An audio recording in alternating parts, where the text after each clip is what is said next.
तो कोई नहीं नजर आया। यस, मुकाबला किया। देखिए बेटा पैरा नंबर 10 है हमारे पास, ध्यान से जरा फिंगर साथ साथ ट्रेस करनी है आपने, साथ साथ अपने दिल में अच्छे से बिठा लेना है। सच ऐसी अथॉरो एक मुकम्मल ट्रांसफॉर्मेशन तब्दीली ऑफ मैन आदमी की एंड और सोसाइटी मुआशरे की ओस टू मरहूने मिन्नत है रसूल सल्लम के दीप गहरे फेथ ईमान की इन अल्लाह पे टू हिज लव आपके प्यार की फॉर ह्यूमैनिटी इंसानियत के लिए एंड और टू द नोबिलिटी शराफत की ऑफिस करैक्टर आपके किरदार की मुआशरे की और इंसान की ऐसी मुकम्मल तब्दीली रसूलुल्लाह सल्लम के अल्लाह पर गहरे ईमान इंसानियत के लिए आपकी मोहब्बत और आपके किरदार की मरहूने मिन्नत है। इंडीड असल में इज आपकी लाइफ जिंदगी इज है अ परफेक्ट मॉडल एक मुकम्मल नमूना टू फॉलो पैरवी करने के लिए। असल में आप सल्लम की जात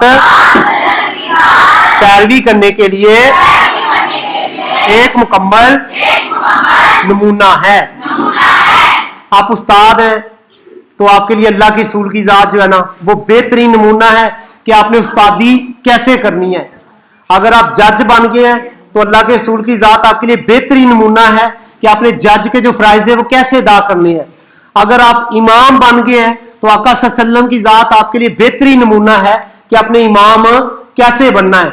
अगर आप सियासी रहनुमा बन गए हैं, अगर आप लीडर बन गए हैं, अगर आप क्या बन गए हैं, सरबराह बन गए हैं, तो आका सल्लम की जात हमारे लिए क्या है, बेहतरीन नमूना है कि हमने लीडर कैसे बनना है।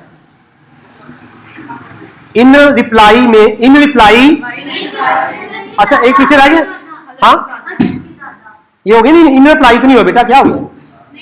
अच्छा इधर मेरे पास तो यही है ना, फिर मुझे इधर से आप बुक दे दें, इधर से अभी देख लें, मैं उधर से पढ़ाता हूँ, ठीक है। अच्छा इस बुक में जो है ना वो 2-3 लाइनें ये है, तो न्यू बुक में आई थिंक चेंज है क्या? मेरे पास तो आई थिंक न्यू बुक है जी भाई, तो वो इसमें क्लासिक पायलट में नहीं है, बुक्स में है ना इन रिप्लाई। तो बेटा इन रिप्लाई देखें, आप बुक में देखें, इन रिप्लाई नहीं है, इन रिप्लाई नहीं है। चले इन रिप्लाई देखिए अभी आप, इन रिप्लाई जवाब में टू अ क्वेश्चन एक सवाल के अबाउट द लाइफ जिंदगी के बारे में ऑफ द रसूल सल्लम की हजरत आयशा सैड फरमाया रसूल सल्लम की जिंदगी के बारे में सवाल के जवाब में हजरत आयशा ने फरमाया आपके मोरल्स इखलाक एंड और करैक्टर की दार आर हैं एन एम्बॉडीमेंट एक अमली नमूना आपका हौली कुरान पाक कुरान का। आप रसूल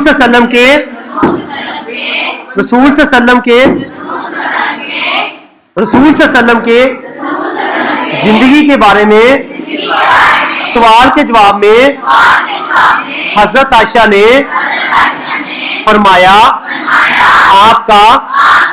आपके इखलाक और किरदार पाक कुरान का अमली नमूना है। अच्छा बेटा ये बुक दे जिसमें वो लाइन में वो भी गो थ्रू करवा देता हूँ, अब मेरे वाली बुक में नहीं है ना ये। अच्छा देखें ये बुक में देख लें, बुक में क्या है, बुक में देखें हजरत देखें मुझे मिलने नहीं दे रहा, कहाँ ये 10 वाले पैरे में है। 10 वाले पैरे में। अच्छा अच्छा, देखिए हजरत कतादा, देखिए बच्चों अपनी बुक में देखिए हजरत कतादा रिपोर्टेड रिवायत करते हैं, आई मैंने सेड टू हजरत आयशा, मैंने हजरत आयशा से पूछा, ओ मदर, ए माँ ऑफ द बिलीवर्स, ईमान वालों की, है ईमान वालों की माँ, टेल मी, मुझे बताइए, अबाउट द करैक्टर, किरदार के बारे में, अब द रसूलुल्लाह, रसूल सल्लल्लाहु के किरदार के बारे में। हजरत आयशा सेड, हजरत आयशा ने फरमाया, हैव यू नॉट, क्या तुमने नहीं, रेड पढ़ा, द कुरान, कुरान। हजरत आयशा ने फरमाया, क्या तुमने कुरान नहीं पढ़ा? आई सेड, मैंने कहा, ऑफ कोर्स, यकीनन। हजरत आयशा सेड, फरमाया,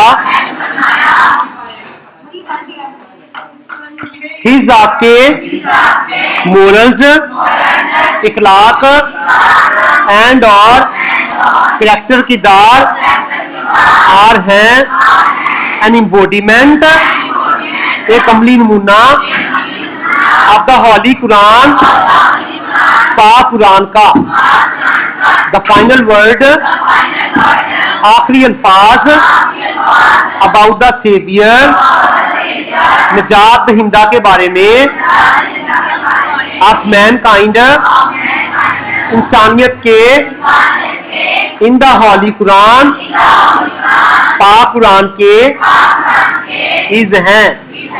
ओ नबी, ए नबी, श्योरली, यकीनन, वी हैव सेंट, हमने भेजा है, यू आपको, एज अ विटनेस, एक गवाह बना के, एंड और एज अ बेरर, सुनाने वाला, ऑफ गुड न्यूज, अच्छी खबरें और अच्छी खबरें सुनाने वाला बना के भेजा, एंड और एज अ वार्नर, और डराने वाला।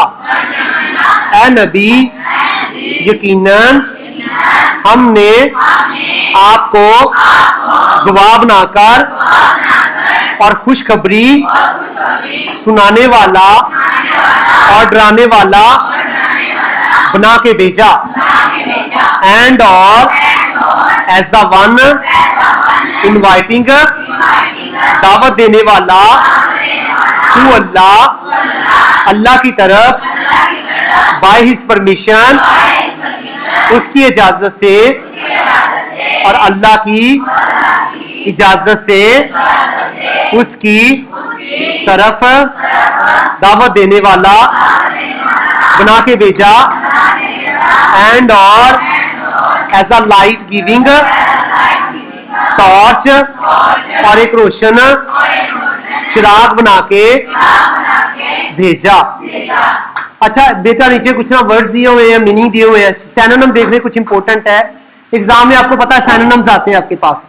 तो बेस्ट रोड का मतलब होता है नवाजे जाना, नवाजे जाने को क्या बोलेंगे? टू गिव समथिंग, किसी को कुछ देना, एज एन ऑनर, इज्जत के तौर पे, और गिफ्ट या तोहफे के तौर पे। आगे लफ्ज क्योज आ गया, क्योज का मतलब क्या था? तबाही। तो क्या आएगा? लेक ऑफ ऑर्डर, तरतीब की कमी होना। कंपैशन का मतलब होता है हमदर्दी, हमदर्दी को क्या बोलेंगे? सिंपैथी, मतलब रहम दीदी। क्रम्बल का मतलब होता है बेटा टूट जाना, टूटने को क्या बोलेंगे? टू ब्रेक समथिंग, किसी चीज का टूट जाना। इनटू वेरी स्मॉल पीसेस, बड़े छोटे छोटे टुकड़ों में।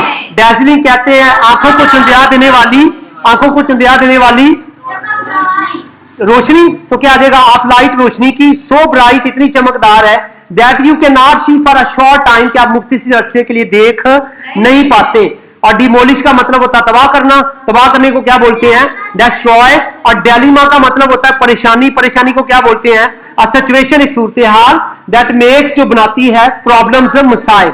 डिस्पेंसेशन किसे कहते हैं जी? तबलीग करना, फैलाना। तो क्या आ जाएगा? स्पेशल परमिशन, खास इजाजत, टू डू समथिंग, कुछ करने की। ड्यून्स का मतलब क्या होता है? रेत के टेले। अस्माल हिल, छोटी सी पहाड़ी। ऑफ सैंड, रेत की। एलोक्वेंस लफ्ज आ गया बच्चों। फसाह, फसीहो बलीग, इसका मानी आपके पास फसाह तो बलागत। द एबिलिटी, काबिलियत, टू यूज लैंग्वेज, इस जबान को इस्तेमाल करने की। एंड एक्सप्रेस, इजहार करने की। योर ओपिनियंस, अपनी राय को वेल, बड़े अच्छे अंदाज से। मतलब आपके पास किसी जुबान की ना बड़ी अच्छी महारत है कि आप जुबान को अच्छे तरीके से इस्तेमाल कर सकते हो और अपनी राय का क्या कर सकते हो? इजहार कर सकते हो। इसको हम क्या बोलते हैं? फसाहत और बलागत। आगे हमारे पास आगे एम्बॉडीमेंट। एम्बॉडीमेंट का मतलब होता है बेटा अमली नमूना। तो क्या आएगा? अमली नमूने का क्या आएगा? टिपिकल एग्जांपल, आम मिसाल, ऑफ एन आइडिया, ख्याल की। और क्वालिटी, एक म्यार की। मतलब म्यार की या ख्याल की जो आपके पास क्या एक मिसाल है ना, उसको आप क्या बोलते हो? अमली नमूना। रेडिकेट का मतलब होता है बच्चों कला कमा कर देना या तबाह कर देना। तो क्या आ जाएगा? टू डिस्ट्रॉय, तबाह कर देना। और गेट रीड, या निजात पाना, समथिंग, किसी चीज से, किसी चीज को तबाह कर देना या उससे क्या पा लेना? निजात पा लेना। अब क्या बेटा? जी बेटा, डिस्ट्रॉय भी। एवरलास्टिंग का मतलब होता है हमेशा रहना, हमेशा रहने को बोलते हैं आप कंटिन्यू फॉर एवर, जो हमेशा के लिए बाकी रहे। मेडिटेशन का मतलब होता है गौर फिक्र करना। तो क्या आएगा? द प्रैक्टिस, अमल ऑफ फोकसिंग, गौर फिक्र करने का। योर माइंड, अपने ज़हन पे, साइलेंस, खामोशी में। मतलब जब आप खामोशी में जाके गौर फिक्र करते हो ना, उसको क्या बोलते हैं बेटा? मेडिटेशन। स्पेशली खास तौर पे फॉर रिलीजियस, मजहबी रीजन, वजूहात की। और in order to make your mind calm, अपने ज़हन को पुरस्कून बनाने के लिए, अपने ज़हन को क्या बनाने के लिए? पुरस्कून। मतलब अपने ज़हन को पुरस्कून करने के लिए या मजहबी इतबार से जब एक जगह में बैठ कर आप सोचते हो ना, उसको हम क्या बोलते हैं? मेडिटेशन। मेडिटेशन। आगे हमारे पास नेक्सस आ गया बच्चों। नेक्सस का मतलब क्या था? ताल्लुक। ताल्लुक को क्या बोलेंगे? अ कॉम्प्लिकेटेड सीरियस, एक पेचीदा ताल्लुक। ऑफ कनेक्शन, कनेक्शन का बिटवीन द डिफरेंट थिंग, मुख्तलिफ चीजों में। मतलब मुख्तलिफ चीजों में पेचीदा जो ताल्लुक है ना, उसको बेटा क्या बोलते हैं? नेक्सस। आगे आ गया प्रोक्लेम। प्रोक्लेम का मतलब क्या है? प्रचार करना। तो प्रचार करने को क्या बोलते हैं? टू पब्लिकली, वामी तौर पे। एंड ऑफिशियली, ऑफिशियली टेल, बताना पीपल, लोगों को, अबाउट समथिंग इंपॉर्टेंट, किसी चीज के बारे में अहम। मतलब अवामी तौर पे किसी चीज के बारे में बताना जो कि बड़ी अहम है। जी बेटा, ऐलान करना या बाज़ाब्ता ऐलान करना, प्रचार करना। फिर आगे हमारे पास है प्रोमलगेशन। प्रोमलगेशन का मतलब क्या था बेटा? आमद। क्या है मतलब? आमद। The act, Amal of spreading, फैलाने का, आइडिया, ख्याल। एक ख्याल को फैलाने का जो अमल, उसे भी हम क्या बोलते हैं? प्रोमलगेशन। या फिर अमंग मैनी पीपल। अच्छा, आगे हमारे पास आ गया प्रोजलाइटाइजिंग। प्रोजलाइटाइजिंग का क्या मतलब है? तबलीग करना, फैलाना। टू ट्राई टू परस्यूड, मनाने की कोशिश करना। अदर पीपल, दूसरे लोगों को। टू एक्सेप्ट योर बिलीफ, कि आपके ख्यालात को क्या कर ले? वो कबूल कर ले। स्पेशली खास तौर पे अबाउट रिलीजियन, मजहब के बारे में। और पॉलिटिक्स, या फिर सियासत के तौर पे, सियासत के बारे में। मतलब आप लोगों को मनाएंगे कि आपके जो सियासी ख्यालात हैं या आपके जो मजहबी ख्यालात है वो क्या कर ले? वो कबूल कर ले। उसे हम क्या बोलेंगे? प्रोजलाइटाइजिंग। आगे आ गया बेटा हमारे पास रीनाउंस। रीनाउंस का मतलब क्या है? तरक कर देना। तरक करने को क्या बोलते हैं? टू स्टेट पब्लिकली, वामी तौर पे बयान करना, that you no longer have a particular belief, आपका कोई भी अकीदा नहीं है। और that you will no longer behave in a particular way, या आप खास तरीके से बिहेव नहीं करोगे। तो रीनाउंस का मतलब होता है अपना मकसद तरक करना, मतलब अपना अकीदा छोड़ देना, मतलब अपना जो जिंदगी का अंदाज है ना, वही क्या कर देना? छोड़ देना। फिर हमारे पास सॉलिट्यूड का लफ्ज आ गया। सॉलिट्यूड का क्या मतलब? तन्हाई। द स्टेट, हालत ऑफ बीइंग लोन, तन्हा होने की। स्पेशली खास तौर पे when you find it pleasant, जब आप इसको खुशगवार पाते हो। थियोलॉजी आ गया। थियोलॉजी किसे कहते हैं? मजहबी कायद को। तो क्या आ जाएगा? द स्टडी ऑफ रिलीजियन, मजहब की स्टडी, एंड बिलीफ्स, और अकायद की स्टडी। फिर ट्रांसफॉर्मेशन किसे कहते हैं बच्चों? तब्दीली को, चेंज हो जाने को। कंप्लीट चेंज, मुकम्मल तब्दीली।